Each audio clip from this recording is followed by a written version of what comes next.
This week's article is by Eric Kong and is titled The Development of Strategic Management in the Nonprofit Context, Intellectual Capital in Social Service Nonprofit Organizations. A recent OECD report titled The Knowledge-Based Economy states that the determinants of success of enterprises and of national economies as a whole is even more reliant upon their effectiveness in gathering and utilizing knowledge than ever before. Organizations that accumulate, apply, and share knowledge are often perceived as leaders rather than followers, and are more likely to succeed as opposed to fail in the new knowledge-based economy. It was Sir Francis Bacon who famously said, "Knowledge is power." That phrase is equally applicable today and equally applicable to nonprofit organizations as it is to for-profit organizations. Nonprofit organizations pursue their mission to meet social needs no matter how broadly or narrowly that mission might be interpreted. This article focuses on social service nonprofit organizations specifically.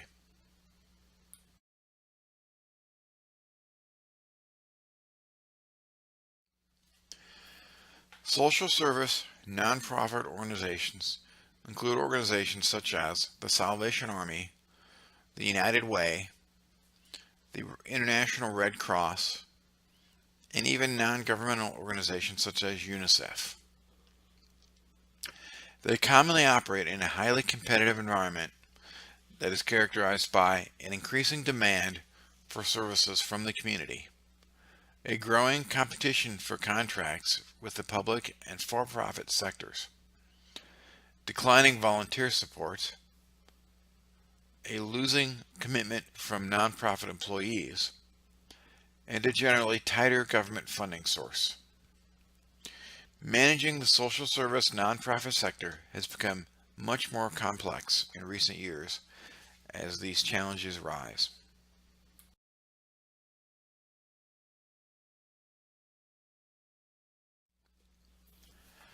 This rise in competition in the new competitive environment has forced social service nonprofit organizations to adapt for-profit strategy concepts. However, these strategic concepts are often criticized as being ineffective in social service nonprofit organizations. As the primary objective of social service nonprofit organizations is investing in people rather than profit, for-profit strategic management techniques are arguably compromising the principles of investing in human and social concerns. Originally derived from for-profit strategic management techniques, intellectual capital, or IC, has become a conceptually robust framework for nonprofit organizations. IC stresses qualitative, non-financial indicators for future strategic prospects and may be harnessed to coordinate with the unique environment in which social service nonprofit organizations operate. Intellectual capital contributes to social service nonprofit organizations' strategic positioning by providing enhanced understanding of the allocations of organizational resources. Simultaneously, IC enables social service nonprofit organizations to enhance their performance by providing meaningful information to organizational stakeholders.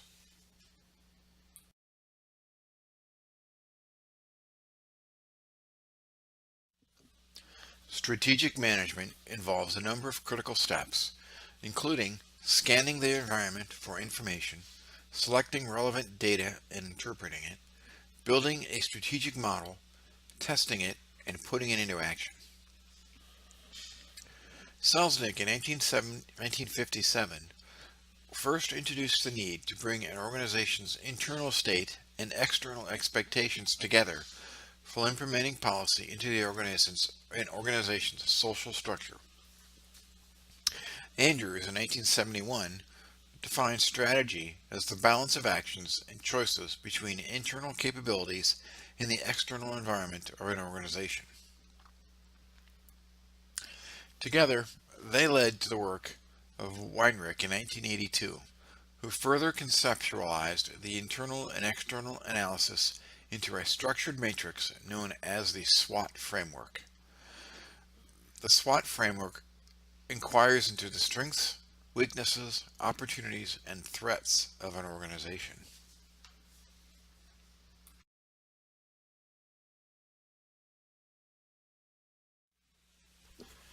The SWOT analysis framework is often depicted by the matrix to the right. At the top, you have strengths and weaknesses. At the bottom, opportunities and threats. Some are external, some are internal. Some are helpful, some are harmful. The framework is very simple to adopt and really there was no basic investment required when it is used, and very little specialized skill involved and facilitated in the strategy formulation process. A SWOT analysis, or SWOT matrix, is a structured planning method used to evaluate the strengths, weaknesses, opportunities, and threats involved in a project or in a business venture.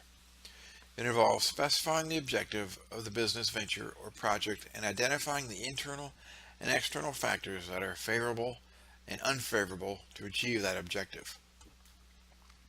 It can be used for a project or for an overall business structure. It's that simple and that broad. The prevailing SWOT analysis has been criticized for its simplicity and generalization. Its indiscriminate lists involving typical procedural guidelines that lack explicit theoretical underpinnings. The rigid descriptive nature of meandering haphazardly from one standalone SWOT variable to another, which often dangerously generates misleading results in the strategic management process, and that it stifles creativity and vision in organizations. The efficacy of the SWOT analysis procedure as a strategic management framework to provide sufficient strategic insights and analysis for nonprofit decision makers remains questionable in the nonprofit world.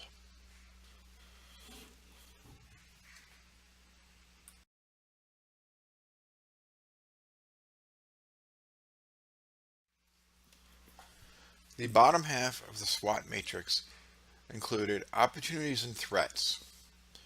The path of opportunities and threats is commonly known as industrial organization or industry economics, and these emphasize the external environmental determinants of organizational performance.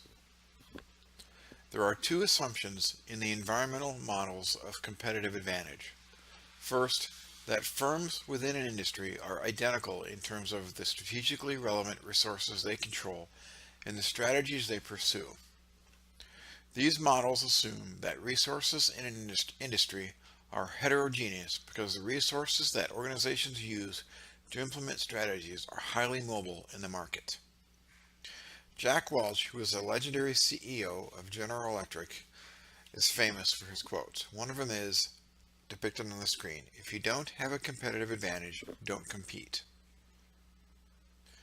The I/O School of Strategy stresses choosing an appropriate industry and positioning an organization within that industry according to a generic strategy of either low cost or product differentiation as a competitive advantage.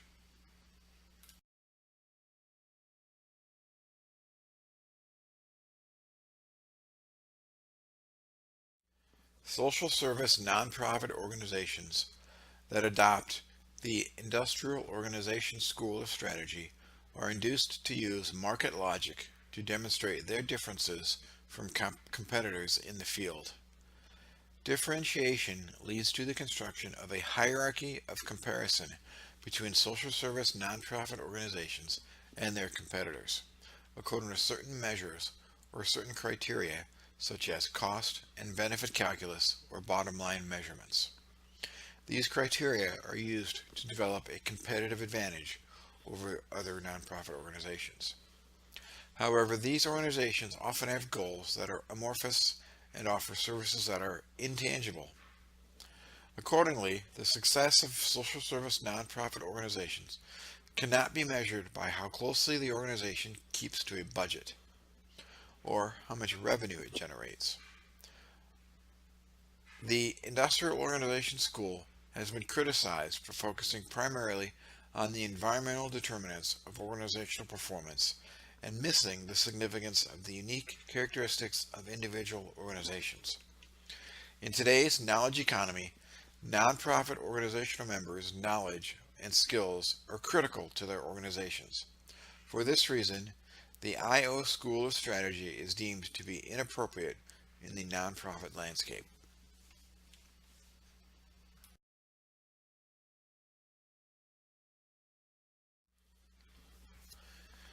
Resource-based view, or RBV, stresses the internal capabilities of firms. The underpinning concept of the RBV is that no two organizations are identical, because no two organizations have acquired the same set of organizational resources, such as capabilities, skills, experiences, and even organizational cultures. Thus, organizations must possess organizational resources with attributes that are rare, valuable, costly to imitate, and non-substitutable, which allow them to hold the potential of sustained competitive advantage over other competitors. A resource-based view approach to strategic management focuses on the costly-to-copy attributes of an organization as the fundamental drivers of performance and competitive advantage. The theory of core competence, which allows organizations to rethink, identify, exploit what they can do to make growth possible in global competitions, began to emerge as a subset of RBV of a firm. Core competence is defined as the collective learning in an organization, especially the capacity to coordinate diverse production skills and integrate streams of technologies. It is the emphasis of competencies and capabilities on the organizational processes that is difficult for competitors to reproduce or imitate. However, RBV and core competency have their limitations. Both theories predominantly focus on the internal aspects of organizations. The value of non-human aspects of an organization, such as information technology, seems to be overlooked. The theories of RBV and core competence, which stress internal capabilities, may not be able to provide a balanced picture of how an social service nonprofit organization is performing.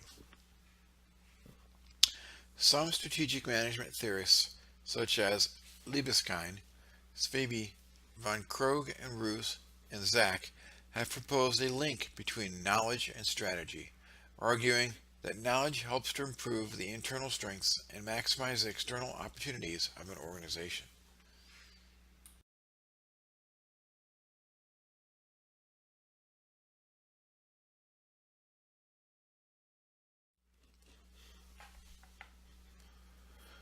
Tacit knowledge refers to the knowledge that is non-verbalized or even non-verbalizable, intuitive, unarticulated, and thus is not easily expressed or formulated. Explicit knowledge, on the other hand, is specified either verbally or in writing, computer programs, patents, drawings, or the like.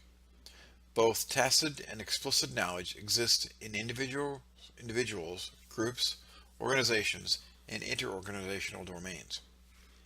Tacit knowledge has become the central theme in the strategic management literature, not only because it is a meaningful resource for organizations, but also as a critical strategic source of sustained competitive advantage, which enhances organizational performance. Organizations that are able to use knowledge effectively, notably tacit knowledge, more likely to coordinate and contribute their traditional resources and capabilities in new and distinctive ways, providing more value for their customers than their competitors.